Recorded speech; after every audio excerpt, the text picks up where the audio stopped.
How to connect Namecheap domain to Lovable AI. Let's get started. So the first thing you want to do is navigate to the project settings, domains, and then click connect domain on the Lovable AI app. And then click continue.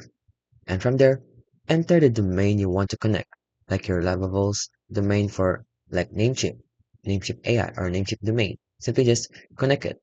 And then click continue again and then search for the select your DNS provider and the service where you purchased your domain. So basically the Namecheap or the domain provider. So just copy the DNS and then follow the on-screen instructions to sign in to your DNS provider and authorize the connection to entry. And then close the window to complete the connection and return to the site settings. And lastly, click done so that DNS changes may take up to 48 hours globally, though most updates occurs within a few hours. And after that, you're all set. And that's how you can basically connect your Namecheap to your Lovable AI.